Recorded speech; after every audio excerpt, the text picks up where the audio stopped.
They say we should have known better than to fall so deep down into this rabbit hole we found. And I was thinking. Hi, this is Nikolai, and you're listening to my dad, Rafal, co-host James Jardine, and featuring Mr. Jim Tiller on the one and only Down the Security Rabbit Hole podcast. Plug in, listen up, and enjoy. Deep into this pool of regrettable situations. Pitch black, think back to the last time that we were happy.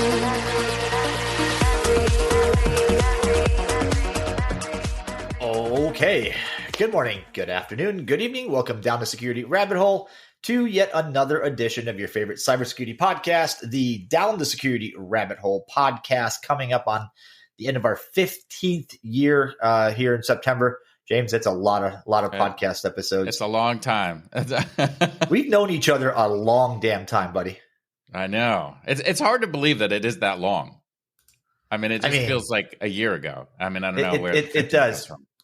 I feel like just yesterday we were talking to, we had Santa on the show and it was like just a little bit ago. Anyway, just a quick plug because he sent me a copy and I want to make sure you guys all get it. If you haven't read this, the GC-CISO Connection, this is an awesome book. And if you're in the executive branches, Tumo wrote a killer. You guys got to go check this out. This is awesome. Mine came unsigned, Sean. So I don't know what happened, but maybe like it didn't. Mine come too. With the proper. Mine too, What? Raph.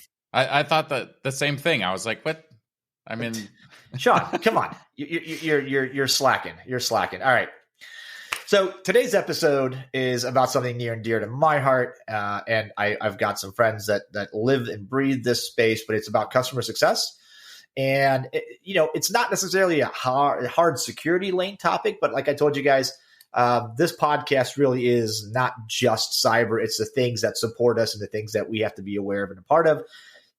And if you're on the vendor side and you're a security person, or if you're on the buyer side and you're a security person, you probably know the customer success organization. It magically started as a thing right around the time SaaS started. We'll talk about that in a second. But I've got two really good friends of mine. One I currently work with, my buddy Steve. Mr. Docky, say hello. Hi, everybody. Glad to be here. And Steve, that's not a virtual background, just to be clear. You are sitting in a cabin in the woods? It is a cabin in the woods. Those are real trees. I love it.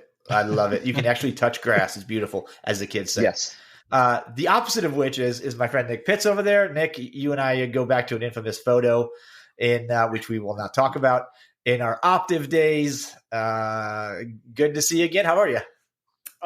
Good. I was not the same background as Steve. He's got the live trees. I've got the dead ones back here, I guess. So nature style. Yours are the finished version. Yes. Right. There we go. But things are good. Excited to chat this morning. All right, so let's bomb right in because customer success is a place and a function that stood up in most of the vendors I was at, and certainly coincidentally, probably not timed, with software as a service becoming when everything started becoming a subscription or a service, and every company out there became a service, somehow services related company. Customer success popped up. And I think that's because we went from selling our customers things, a 3-year contract, a piece of software, and like, adios, on the next one, we'll see you later. It suddenly became a month-to-month subscription or a year-to-year subscription. And we had to make sure customers like didn't hate us and wanted to renew with us. I know that's oversimplifying, but I'm not wrong. I'm going to pitch this to you first, Nick, because you actually ran the department a couple of jobs ago. I don't know, at some point. Yep. For a hot minute. Talk to me about give us your perceptions. Where did CS come from? So, the term customer success, yes, was in line with the rise of as a service, X as a service, SaaS originally. But if you look at a lot of the things that make up what people feel are the foundation of customer success, it has its roots in technical account management, which kind of has some roots in technical support.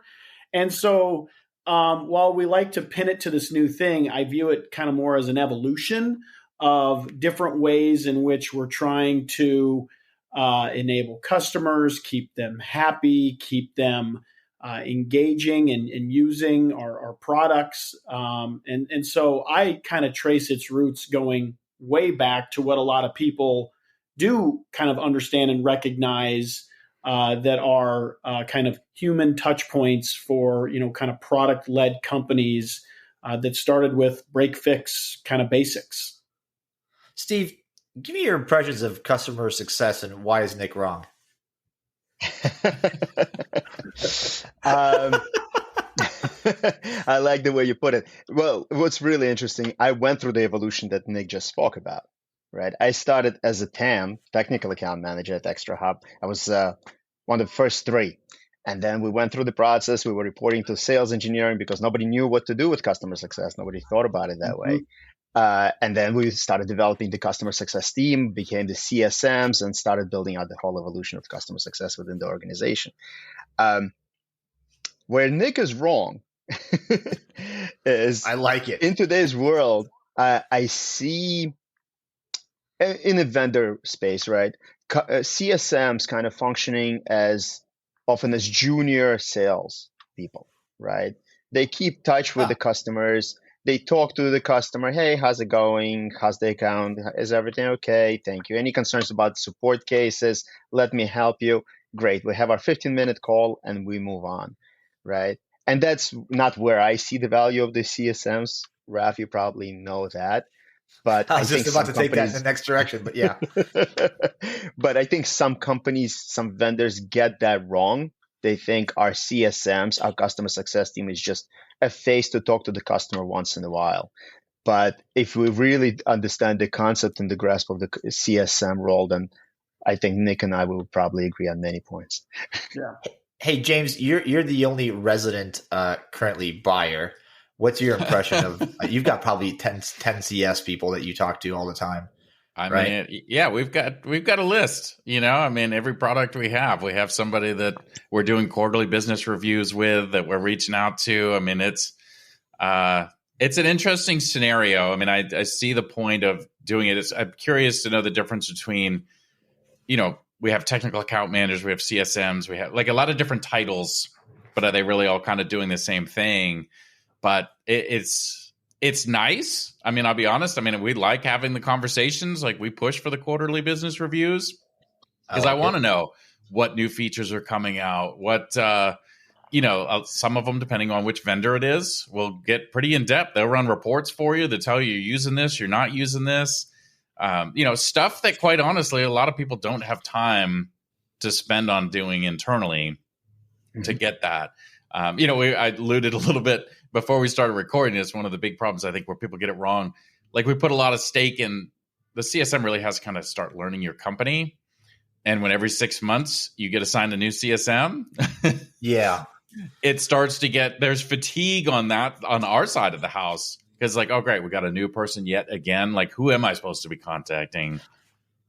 So that makes it interesting. So this is one of the places I think I think from as a vendor for so long, and then James understanding your plate because I've been there, right? And I like it on this side because I try to be able to fix that relationship. But if you think about it, guys, the sales team, sales and pre-sales engineering, right? They meet the account, they sell into the account, and their job really is to maintain that relationship in some way in case there's more to sell, or most people just honestly like to maintain those relationships, which is really good. But they're really going to move on and sell the next thing because nobody gets paid to keep an account, right? We get paid, sales. That's just the reality of sales. Technical support isn't engaged on a one-to-one basis.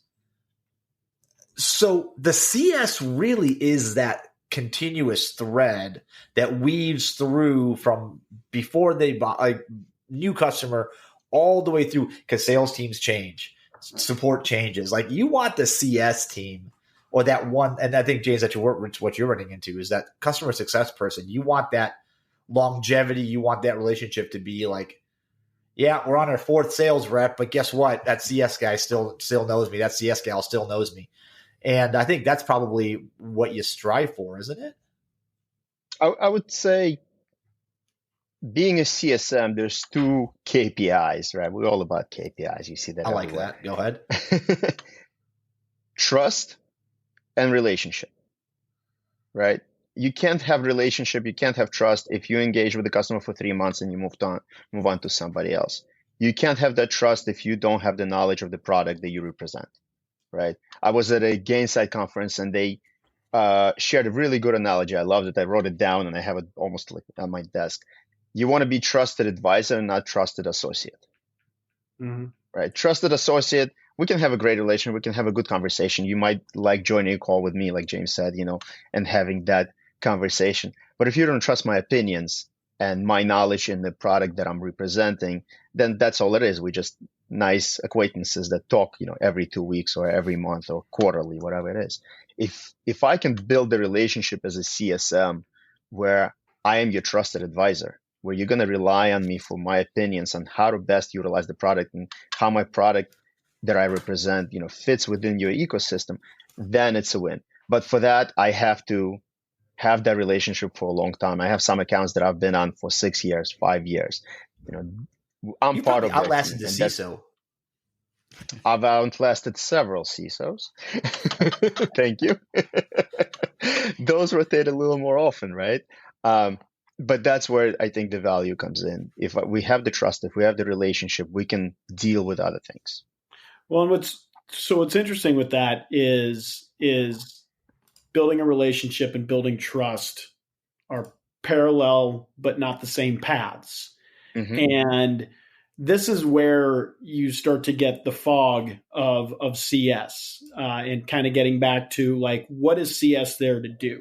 If it's there to make the customer successful, that will build trust. And I think will amplify the relationship. But when you have a CS team that is there and has, say, a renewals quota that's tied to them, now it's hard to maintain that balance of like, I'm really here for you when everyone knows I'm also here to sell you more stuff. And there's always going to be that natural line that gets drawn to the buyers between, are you here to help me or are you here to help me to help yourself? That's a challenging, and that right there becomes a topic that a lot of companies, I don't feel, spend enough time focusing on what is really the end goal for the CS team, because when it's not properly defined, it then becomes everything that is challenging within the organization, which results in too much on the CS and you don't. And you don't want your CS team to be kind of the catch-all for every bit of communication, everything. But so you brought up an interesting point, Nick, and that is there's a line to walk, I think, because the CS team is the perfect. If I'm the vendor, that's the perfect team to be, or the perfect person to help the existing customer expand their buy, right? Like nobody understands them better. You know what they're using, what they're not using, what their challenges are, what the totality of the problems they haven't solved yet. Like there's nobody better at that. But you can't be a salesperson, right? You can't be outright trying. Like you just can't function that way, because then you won't be what Steve was talking about. You won't be the advisor. You'll be the salesman.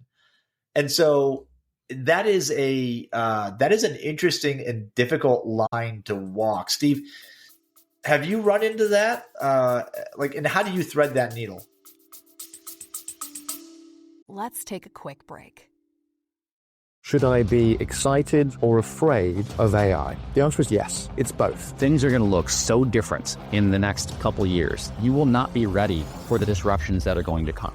I'm Jeff Nielsen, host of Digital Disruption, the go-to podcast for technology leaders. Our generation's conflict, I think, is going to be emotional, not economic. The companies that are going to win are the ones that have a couple of characteristics. Stay ahead of the curve with Digital Disruption, available now on your favorite podcast platform. So I'm lucky enough that in my current role, we're not responsible for the renewal. Obviously, one of my KPIs is the renewal of the account. That's what represents success, but I don't deal with the dollar signs, right? Okay. And what I emphasize to the customer is that I am post sales. I am not sales. My intention is not to sell. My intention is to make sure that you're successful with the product. And if there's something that we can sell to you that would benefit you, I will be the first one to mention that.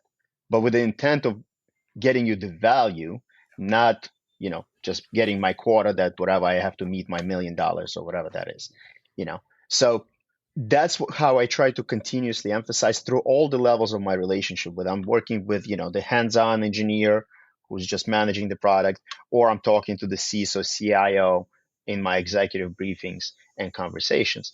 That allows me to be that trusted advisor, where if I am offering some kind of additional solution or saying, hey, you should really spend more money here, I'm coming from the place of being wanting them to be successful rather than just meeting my quarterly number.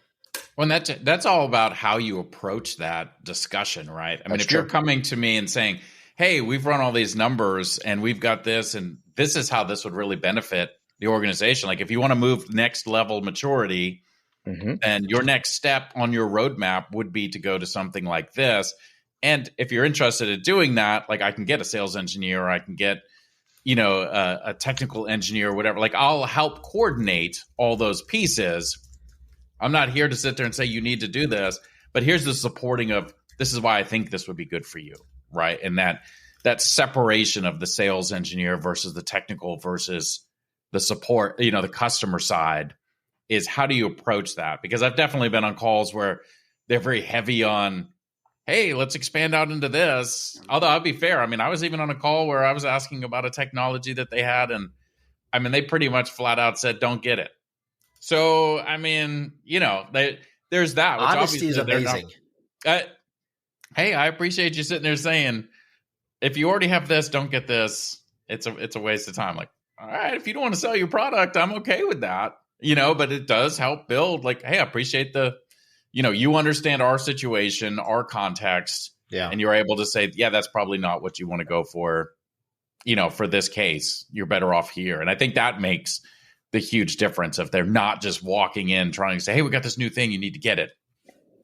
This is how it fits into your world. I mean, that's where you start truly crossing that bridge to trusted advisor. Where you're actively not selling them more just to sell. Like if they see that, realize that, and it's been a good relationship up to that point, like that's a seminal moment where you get to cross that bridge, and it's a key place to be. So I can share a few anecdotes where I've gotten into arguments with the sales teams because I'm telling the customer that you should get something else. And the sales team, well, we're going to get more money out of this deal. But again, I'm going to be in that relationship, at least I foresee, in several years. I don't want my customer coming back, like exactly James, you said, and saying 6 months down the road, why did you sell me this thing? It doesn't give me anything. I'd rather say we sold less, but I have a really happy customer who's going to continue renewing. And when they're ready, they're going to come to me and say, hey, you have this new feature. I want that. How do we get that? Yeah. I think that's a super hard one to thread. I go ahead, Nick, but that's a tough one. I know what we want to do. Like if you guys in that role, right? I know what we want. We want the relationship, and everybody wants to be a trusted advisor. And I think that phrase gets so overused, but so perfect and on point in this case. Because I can tell you 2 times in my career where I've actually been a trusted advisor. One of them, Nick, when you and I worked together, that office of the CISO, there were lots of Fortune 500 people, CISO level, that would call us and be like, I need help. I need you to tell me what you think we should do. Like, I get that call. That's a great sense of accomplishment because somebody trusts you enough to ask the question, even though you're the vendor. The other time is kind of what, Steve, the job that we're doing now is there are people that are a lot of our larger customers, because this program we're developing, that come to us and say like, hey, you know what? We like this product. We don't think we're getting all the value we can out of it. Would you come help us figure that out? And I think that invitation to a kind of a frank an open conversation, here's what we have. If you're on the customer side and you feel comfortable enough telling your vendor where you're struggling, how much you're spending, what you're spending with other vendors, what you're doing with other vendors, adjacent products you may have, challenges in the organization with this, with that. Like, that's a great deal of trust that customers putting in you. And you have to carry that and respect that and have to give something back. Right? It's not just cool, I'm going to use that to sell them something. Like those are short-lived relationships. Like, the best ones are definitely the ones where you're like, I hear you.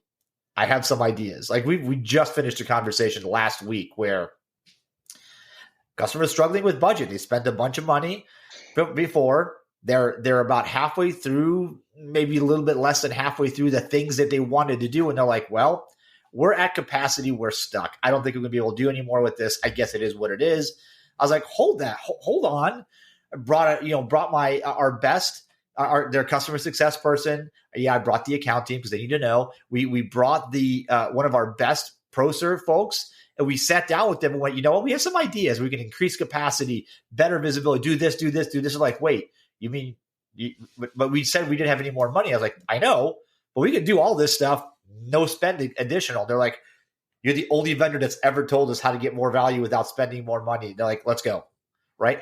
But I take that as a point of pride. Like, that's a great deal of trust a customer is putting in us. And that's you spend a lot of time building that.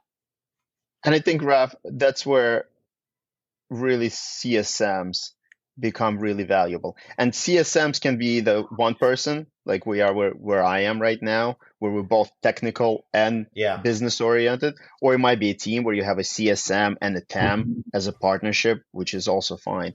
But we're come in as guiding the customer on what can we do with this product and having that conversation, right? Let's explore what else can you do. Let's understand your business rather than let's sell, or where very often you'll see solution architects kind of part of the customer success teams, right? Nick, you've probably seen that, James as well. But I find the difference between CSMs and solution architects. Solution architects, you give them a problem, they solve it, right? And that's how they approach every conversation. They're just going to write a bunch of code or do a bunch of implementations, things like that. They have a little bit harder time thinking of business goals over long term because they're usually project based. CSM can think problem solvers, right? Sales engineers, they sell. They want to find the easiest, quickest thing to show that shiny disco ball the customer's going to love, and everybody spends money, which is great. CSMs, it's a long-term relationship, thinking both immediate needs and long-term goals. I think something else that's important to keep in mind is CSM is not a one definition role. And what I mean by that is the way that a CSM is going to function in an organization that has a single product versus an organization that has a platform versus an organization that is a managed service type of scenario versus some combination of those two things, like those missions and approaches are going to vary. And that's why I come back to, like, it's really important to understand what it is we're trying to accomplish with the CSM role. I've been in all of those different combinations over my career, and trying to treat them all the same will get you into a really bad spot pretty quickly. Whether you're overextending the capabilities of the team, overextending, the expectations of the buyer, or just, generally not setting people up for success on either side. And so that's something else to consider as you're thinking about what does good CS look like. Is it's not one size fits all. It's maybe one philosophy that is the guiding light for all, but it's not one size fits all. I'll ask this to both of you guys from a leadership, Nick, and then from a individual contributor perspective, Steve. When you look at a CS team, do you want your folks to be technical, like understand the product, know the space, or do you want them to be more relationship focused? And how do you strike that balance? Nick, start with you because we'll go top down. I'll start with, it needs to be an inflection of, or a reflection of, where the company and the tech is. If you have new tech that is still working out the bugs and the value prop is not necessarily fully understood, and it's a fairly technical implementation motion, I'm going to want a more technically minded type of person that some people say TAM, or like resident engineer, but that type of a skill set, because it's a reflection of what that customer journey is going to be for the buyers and for the users. Whereas with something that's a little bit more matured, or just the ease of use is much more simplistic in nature, well, that now completely changes the type of CSM or customer success organization that I'm going to stand up. And so again, you can't come in and say, well, this is CSM across the board. You've got to look at not only the type of service or product or combination that you're trying to represent, but also a reflection of, where is the company at? One of the most challenging situations I was ever in was where a CS team was being stood up because, we're SaaS and we need CS, but underneath the hood, there were significant churn issues that were linked to engineering shortcomings in the product. And this was trying to create a Band-Aid or a bridge to head off churn while the engineering team could get their arms wrapped around challenges within the product.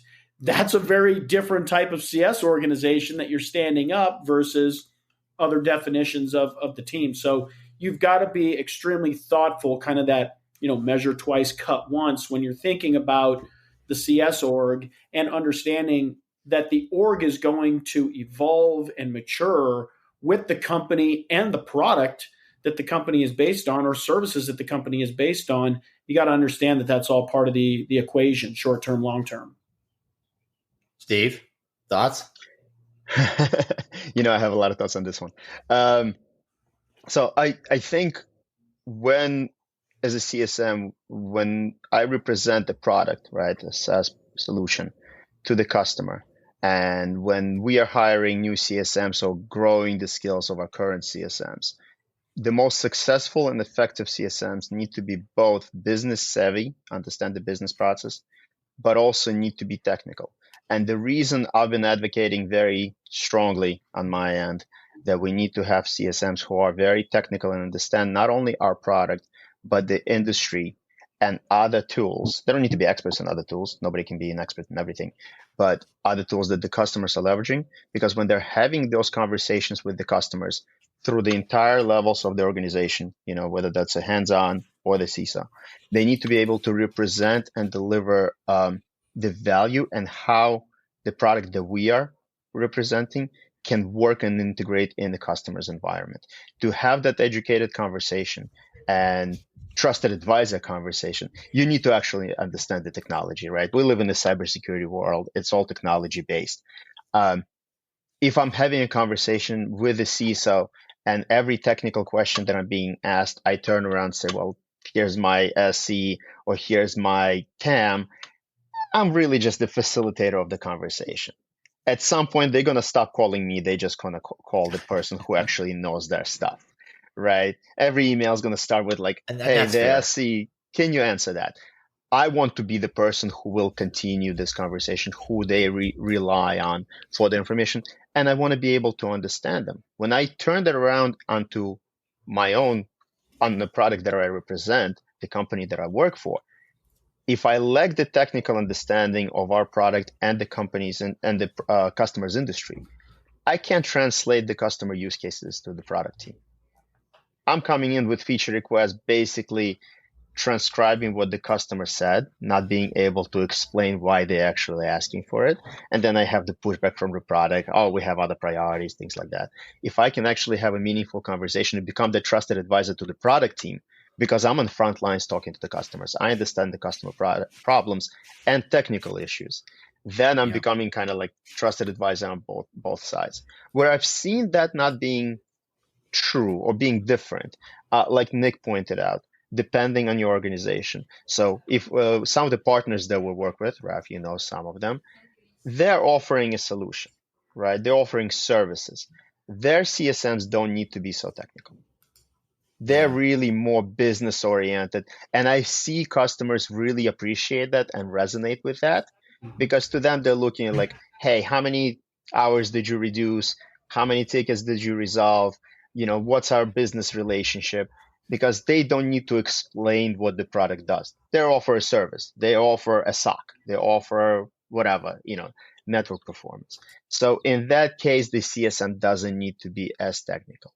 When you represent a product like the one that Raf and I work heavily in right now, the most successful CSMs need to have the technical background. They don't need to be an expert. I'm not an expert in everything. Nobody can be, but you need to understand what you're doing. It's nice that they have, when they have it, like I think we said, industry backgrounds as well, right? Like, hey, I'm in application security. They understand, they've been maybe through application security. They've worked it. They've, those pieces, because part of that trusted advisor, if I get on a call with somebody and I start talking, and if it is technical and they try to keep up with that and they're not technical, the trusted advisor part goes right out the window, because they don't, obviously they don't understand. And it's fine if you can reach out to somebody that can interpret that. But a lot of times, you're looking for that person that I have this specific use case that we're trying to use your stuff for. And if you can't understand that, I think like you were saying, Steve, you're now just the middleman that's just transferring it. Like, I might as well just open a support ticket. Yeah. And in that case, why not just go through support?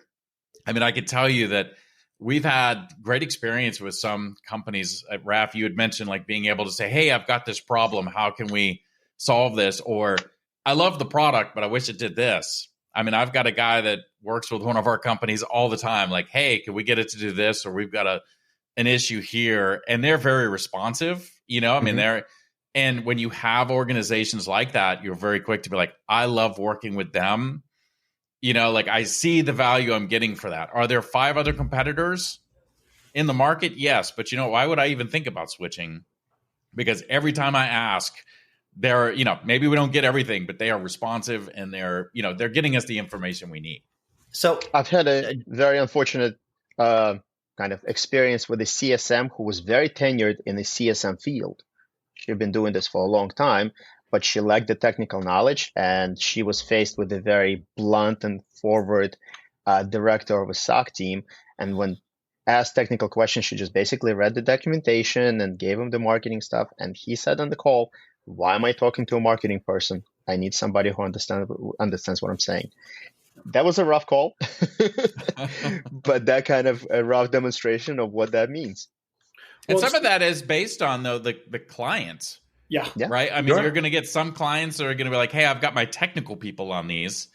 And then you've got other ones that are the CISO, or, they're higher level, and we're just talking that level. So trying to cater it even within a company to the client can be challenging. Of, what do I need? Do I need the technical, or do I need the marketing? Yeah. And Steve, I'm curious to get your thoughts on this, because there's really the intersection of 3 things that when you zoom out, it kind of becomes a little bit of a unicorn hunt if you're not careful for CSMs, because beat me to it, Nick. You want to find someone that is technically astute to kind of wrap their arms around the product set. You want to find someone that I say is kind of programmatic in nature, that understands the other parallel streams that things are swimming in next to them across the cybersecurity program in this instance. So I'm looking for a little bit of a cybersecurity expert. And then I want someone that can kind of get to that notion of, positive business outcomes, or that attachment between, tech, program, and business. And so, whether it's an industry mindset or just a business mindset, like, okay, great. You've just described the combination of things that really doesn't exist out there. I'd love to know how, how you see, kind of being a CSM that's in the trenches right now, How do you create a balance between all of those? How do you think about this when talking to folks that are looking at jumping into the field? Do you look for one area versus the other as kind of like a landing foundational spot? How do you kind of bring all this together? You use the keyword unicorns, right? And we've been struggling with that. I mean, and in the interview processes, it's always an interesting experience. You're looking for that unicorn, and it's very difficult. I think what I've learned over time by interviewing other folks, by developing my own skills, the person needs to have a technical acumen. They don't need to be very technical. They don't need to be 20-year coding experts or security experts. But they cannot be afraid of technology if they're getting into cybersecurity field, right? They need to understand the value that the product can bring to a customer, what the customer expectations are. If somebody doesn't know the details of ARR, NPS, NRR, that's fine. You can learn the acronym, the letters, and understand what we need to do. They need to be the key thing that I'm looking for, and the key thing that I'm encouraging others: be fearless and don't be afraid to make mistakes. You can't know everything. I cannot be an expert in everything, but no customer is going to fault me for saying, "Hey, I don't know an answer to this. I will get back to you." Make sure you get back to them, right? And make sure you get back to them and not somebody else. And make sure if you say, "Hey, that's not my field of expertise, I'm going to get you a SME," make sure you're on the call with that SME and say, "Hey, I coordinated that for you," because that's my value as the glue within the organization. But the key has to be, there has to be fearlessness, and there has to be willing to communicate and willingness to persevere. And I know those are kind of cliche words, but by persevere, what I mean is you're going to have a problem. Somebody's going to be a little mean to you. Somebody's going to not pay attention when you want them to pay attention. That's okay. Just keep on going. As a CSM, you'll get there. But we've had CSMs who said, "Well, I'm not technical. Why are you in the cybersecurity field?" Yeah. I understand that maybe you started at some point as a very junior, but if you want to grow, if you want to develop, you need to be able to understand what these little computer things do. Yeah. So, Nick, I don't know if I answered your question. No, yes, I would say, and there's lots of different ways to go about it, but you got to have a cornerstone somewhere. Mm-hmm. And to your point, like that philosophy will get people leaning forward and kind of leaning into the challenge and the confidence and the support from, leadership to go and do that. Right. And I've seen both CSMs coming from more business oriented fields, right, or careers. And they say, "Okay, I don't know the technology, but I'm going to lean in and I'm going to learn enough to be able to speak meaningfully to a customer." Right. And then I've seen super technical folk who coming in from like system admin, SOC environment, and now they decide to get into customer success. They're like, "Okay, this relationship stuff is difficult, but I'm going to talk to people who are good at it and develop those skills." Professionals can do it. People, grown-ups, who are smart can do these things. It's not rocket science. I don't think CS world is rocket science. What's easier to get somebody to learn, right? Like we always had this in the application, in the security side, right? Do I hire a developer and teach them security, or do I hire a security person to teach them development? And this, I mean, a lot of the key skills, I think that you just said, Steve, right, are really about, listen, when somebody reaches out, you reach back out. Like you reply to things, like you keep things moving. That's the biggest thing. If I'm reaching out to somebody and I'm not getting a response, yeah, all right, well, we're not building trust here. I mean, it's those simple skills really of just being able to communicate. And even if it is like, I have no issue, you say, I've not seen that before. Let me go talk to this person. Great. They set it up, they coordinate, it's perfect. But then going into trying to learn the product, like how difficult is it for somebody that's been a SOC type CSM switching over to IAM? Like, oh, wow, I'm going to go work at this IAM company now, and I'm going to be the CSM for that. sure, I've got experience doing it, but I don't know any lingo around IAM. I don't know. You know what I mean? Like there's a lot to have to try to pull in from that. Like how transferable is that to then have to try to learn the value and all that stuff that's coming out from a whole different focus, but it's still all cybersecurity. So I came from MSP world, right? I used to work for an MSP in New York City. We kind of did like jack of all trades environment, so I've never worked for a SOC. I've never worked for a SaaS company before where I am right now. The way I see it, if you have the first principles, like kind of the foundation that I'm going to learn what needs to be learned, I'm going to listen to people who are way smarter than I am, and I'm going to keep trying. I'll make mistakes. I'll have bad customer calls. I'll have rough EBRs. I'll have somebody who's upset at me at some point or another, but I'm going to try again. And eventually, if you're, somewhat smart, you'll succeed. And I've seen kind of CSMs as they develop in their career, develop in our organization, both collapse under pressure, whether that's on the business side or on the technical side. Or like I've had a recent experience, we have a kind of a technical evaluation process that I developed within our company, and someone didn't do that well. And he came back, said, hey, I'm going to go through the mentorship. I want to do this again in 3 months. I want to make sure that I can speak the language that I need to speak. He comes from the SOC sales world, right? So it's a little bit different. It's great. I'm sure he can learn and he'll do great. And that's the attitude that I want to see in CSMs, and I encourage it within myself, right? If something is new, we're gonna try again. Because in today's world, technology progresses. You think you know everything yesterday, and today there's a bunch of AI stuff that are doing everything that completely different.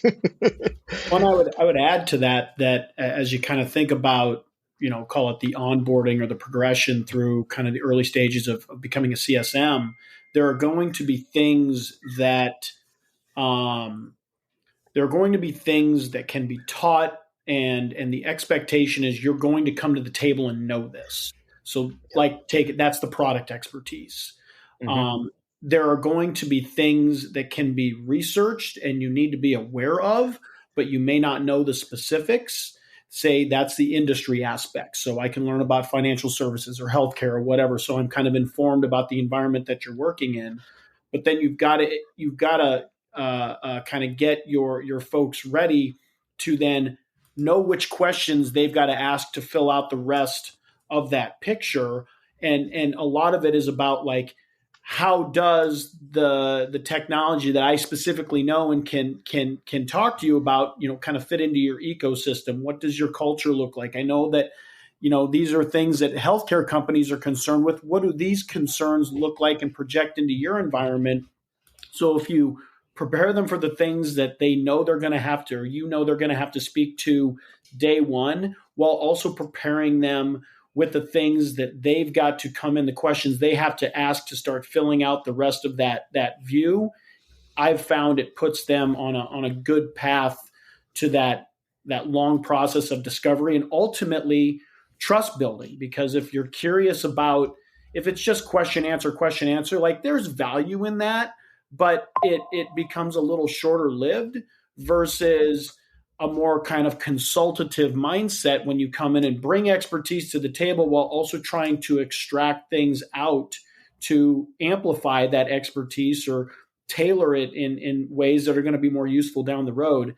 Being able to connect those dots and help a CSM understand what those dots are and how to connect them and getting them started on that path has worked fairly well in situations that I've been plugged into in the past. All right. Well, I have to cut us off because this is 42 minutes into a 30-minute podcast. So, we're right on time, as I like to say. We're right on time. Guys, this has been awesome. I think we defined it relatively well. I think we framed it well. Thanks for your expertise and obviously your opinions here. Nick, good to have you. Steve, thanks for joining us, guys. It's been fun. Thank you so much for having me here. See you in Vegas. See you in Vegas. Ice cream's on me. All right, folks, thanks for listening. This has been, if you don't get the inside jokes, I'm sorry, you weren't there. This has been another Down the Security Rabbit Hole podcast. We'll be back again next week, and we'll have more good content. I hope you liked it. This gets posted out on the channels, of course. Questions, comments, and post them there. We had like a couple of you guys that joined in live. I hope you enjoyed the show. And we'll pull in Steve and Nick, and maybe we'll do this again and kind of continue down this rabbit hole. And we'll talk to you guys later. Thanks a lot. We'll see you guys another time, another place, on another Down the Security Rabbit Hole podcast. Adios. Bye-bye. This is Bella. Thanks for listening. Don't forget to leave my dad a review and share this with your friends. Bye.